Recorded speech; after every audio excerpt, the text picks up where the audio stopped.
Friends, मैं Roshan Kumar mission GS academy में आपका स्वागत है।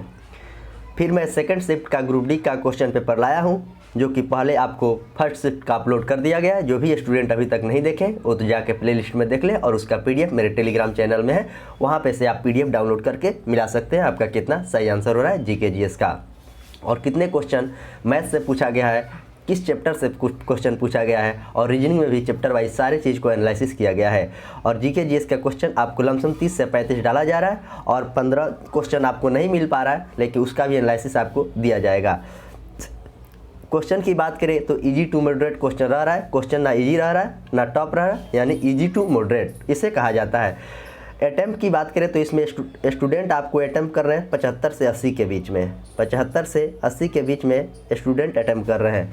जो भी स्टूडेंट 75 से 80 अटैम्प्ट करके आते हैं उनका रिजल्ट होने की काफ़ी ज़्यादा संभावना है, क्योंकि इसमें निगेटिव मार्किंग 1/3 होता है, तो आपको ज़्यादा रिस्क नहीं लेना है। अगर 75 से 70 के बीच में ही आप अटैम्प्ट करते हैं तो आपका रिजल्ट 100% होगा, क्योंकि इसमें नॉर्मलाइज होगा, इसलिए कई सीटिंग में एग्जाम हो रहा है। और प्रेजेंटेशन की बात करें तो कहीं कहीं बताया जा रहा है कि प्रेजेंटेशन आपको 70% है, कहीं कहीं 50% है, तो एवरेज मान के चलिए कि आपको 60% प्रेजेंटेशन है।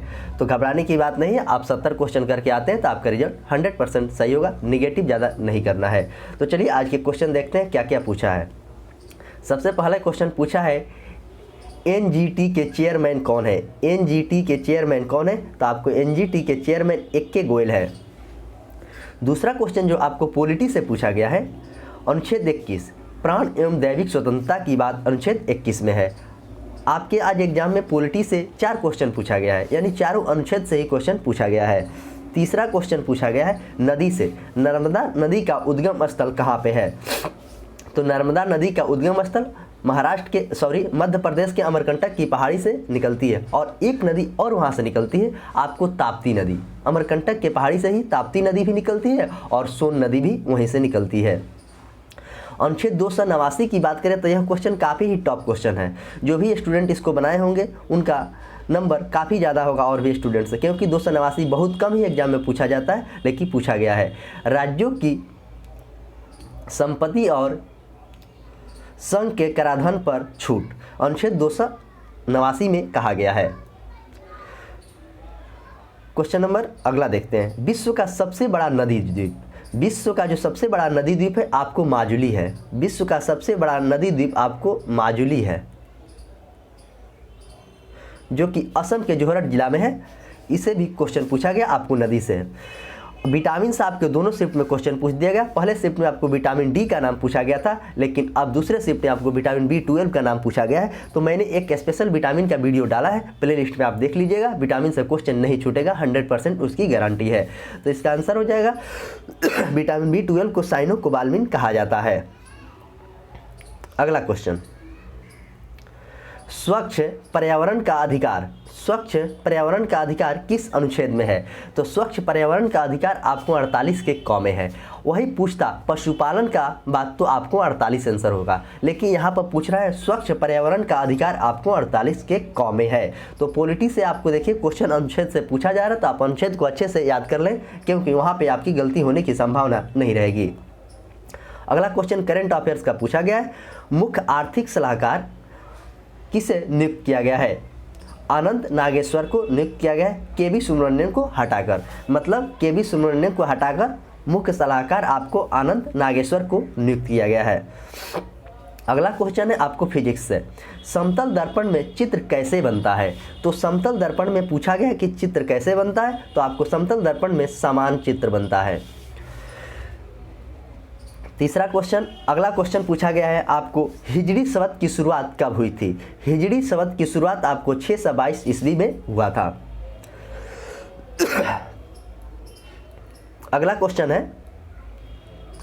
पाक जलडमरू किसको किसको अलग करता है। पाक जलडमरू किसको किसको अलग करता है, तो भारत और श्रीलंका को पाक जलडमरू अलग करता है। आगे क्वेश्चन पूछने की संभावना है कि भारत और अफगानिस्तान को कौन सा अलग करता है। पाकिस्तान और अफगानिस्तान को आपको डुरंड रेखा करता है। भारत और पाकिस्तान को रेड क्लिफ रेखा करता है, और भारत और चाइना को मैकमोहन रेखा करता है। जिसका भी आगे एग्जाम है ये सब याद रखेंगे, आगे भी क्वेश्चन पूछा जा सकता है।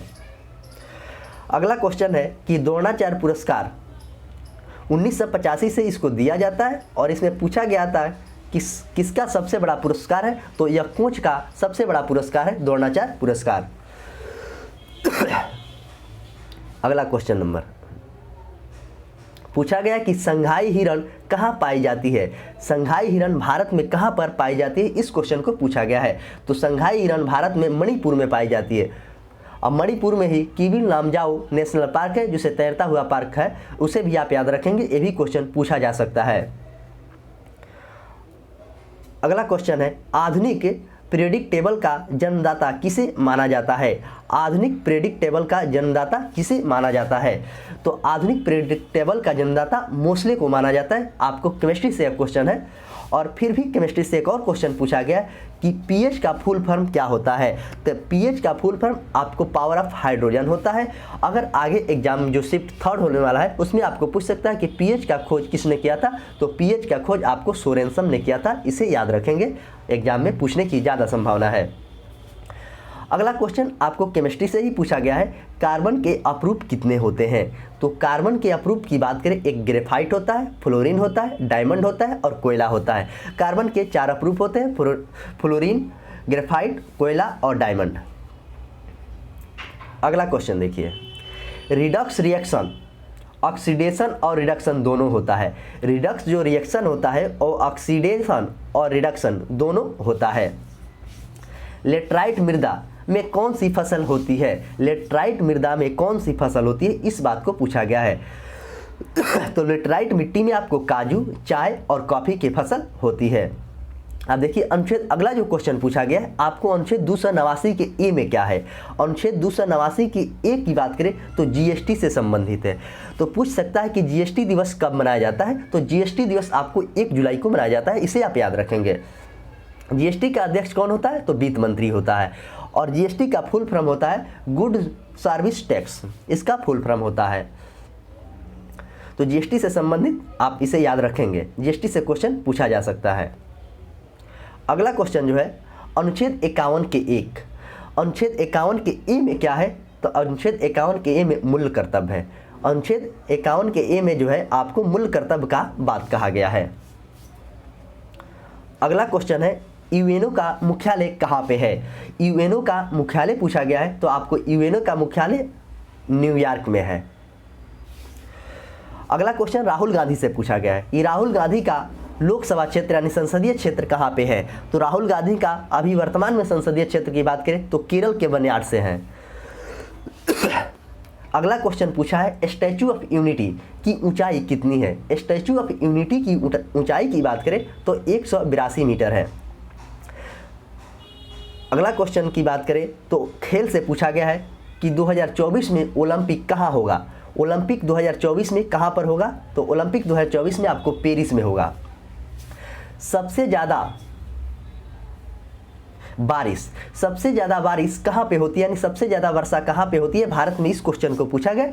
तो मेघालय में होता है, मानसीराम में, मेघालय में मानसीराम जगह है वहीं पर होता है। अब ऑप्शन देखना पड़ेगा कि आपका मेघालय था या मानसीराम था। अगला क्वेश्चन, पंचायत राज में महिलाओं के सीटों की आरक्षण कितना होता है। पंचायत राज में महिलाओं के सीटों के आरक्षण की बात करें तो 1/3 होता है। वही पंचायती दिवस की बात पूछा जाए तो 24 अप्रैल को पंचायती दिवस मनाया जाता है, ये भी क्वेश्चन पूछा जा सकता है। और अनुच्छेद आप याद कर लीजिए, पंचायती राज का बात अनुच्छेद 40 में कहा गया है। आपके एग्जाम में अनुच्छेद बार बार पूछा जा रहा है। अगला क्वेश्चन है कि दूषित जल से कौन सा रोग होता है। तो दूषित जल से आपको हैजा होता है। मिश्रित ग्रंथि कौन सा है, तो मिश्रित ग्रंथि पैंक्रियाज है। मिश्रित ग्रंथि पैंक्रियाज है, जिसे अंतःस्रावी और बाह्यस्रावी दोनों ग्रंथि कहा जाता है। अगला क्वेश्चन है फलों को पकाने के लिए किसका प्रयोग किया जाता है। फलों को पकाने के लिए आपको एसिटिलीन का प्रयोग किया जाता है। फलों को पकाने के लिए एसिटिलीन गैस का प्रयोग किया जाता है। ध्वनि कहाँ पर नहीं होता है। क्वेश्चन पूछा गया है कि ध्वनि कहाँ पर नहीं होता है, तो ध्वनि आपको निर्वात में नहीं होता है। निर्वात में किसका चाल सबसे ज़्यादा होता है, तो आपको प्रकाश का चाल निर्वात में सबसे ज़्यादा होता है, जिसे 3 × 10⁸ मीटर प्रति सेकेंड उसका चाल होता है प्रकाश का, लेकिन ध्वनि का चाल नहीं होता है। अब आइए देखते हैं कि मैथ से कौन कौन चैप्टर से क्वेश्चन पूछा गया। तो मैथ में आपको नंबर सिस्टम से 2 क्वेश्चन पूछा गया है, एलसीएम एचसीएफ से 1 क्वेश्चन, डेसिमल से नहीं क्वेश्चन पूछा गया है, परसेंटेज से 2 क्वेश्चन पूछा गया, रेशियो से नहीं पूछा गया, एवरेज से 1 क्वेश्चन, पार्टनरशिप से 1 क्वेश्चन, प्रॉफिट लॉस से 3 क्वेश्चन, सीआईएसआई से 2 क्वेश्चन, आपको टाइम एंड वर्क से 1, सिंप्लीफिकेशन से 2, एज से 1 और एल्जेब्रा से 2, हाइट एंड डिस्टेंस से क्वेश्चन नहीं पूछा गया, और ट्रिग्नोमेट्री से 1 क्वेश्चन पूछा गया, और मेंसुरेशन से 2 और मीडियन से भी 1 क्वेश्चन सेकंड शिफ्ट में पूछा गया है। तो आइए रीजनिंग की देखें। रीजनिंग में आपको सिलोजिज्म से 3 क्वेश्चन पूछा गया है, कथन और निष्कर्ष की बात करें तो 2 क्वेश्चन पूछा गया है, कोडिंग डिकोडिंग की बात करें तो 2 क्वेश्चन पूछा गया है, और सीटिंग अरेंजमेंट से आपको 2 क्वेश्चन पूछा गया है, सीरीज से भी 2 क्वेश्चन पूछा गया है, ब्लड रिलेशन से 1 क्वेश्चन, डायरेक्शन से 2 क्वेश्चन, कैलेंडर से 1 क्वेश्चन पूछा गया था जिसका आंसर आपको रविवार आया था, फिगर से भी 1 क्वेश्चन पूछा गया, अल्फ़ाबेट से 4 क्वेश्चन, एनालॉजी से 2 क्वेश्चन, डाइस से 1 क्वेश्चन, आपको ट्रेंगल से क्वेश्चन नहीं पूछा गया, लेकिन इमेज मिरर से क्वेश्चन पूछा गया है। तो इस तरह जितने क्वेश्चन था आपको मैंने बताया है, आपको 35 से के आसपास क्वेश्चन जीके जीएस का बताया गया। जो भी क्वेश्चन मिला है आपको करेक्ट क्वेश्चन है, जो कि एग्जाम से सीधे आपको फ़ोन करके पूछा गया, उसके बाद आपको बताया गया है। मैं आशा करता हूं कि यह वीडियो आपको काफ़ी अच्छा लगता होगा। अगर आप इसका पीडीएफ पाना चाहते हैं तो मेरा टेलीग्राम चैनल वीडियो के डिस्क्रिप्शन में लिंक दे दिया जाता है, जो कि मिशन जीएस एकेडमी पटना से चलता है, उसे आप ज्वाइन कर लें। नए लोग जो भी हैं चैनल को सब्सक्राइब कर लें। ऐसे ही आपको तीनों शिफ्ट का डेली क्वेश्चन डाला जाएगा, करेक्ट क्वेश्चन डाला जाएगा। जो भी स्टूडेंट नया है चैनल को जरूर सब्सक्राइब करें, और मेरा लाइव डिस्कशन शाम को चलता है 7 बजे, उसे भी आप ज्वाइन करें, आपको काफ़ी ज़्यादा फायदा होगा। उसमें जो भी डिस्कशन किया गया है वो डायरेक्ट आपके एग्जाम में क्वेश्चन पूछा जा रहा है। तो चलिए मैं इसी के साथ आज के सेशन का समाप्त करता हूँ, फिर मिलते हैं थर्ड सीटिंग में, तब तक के लिए धन्यवाद।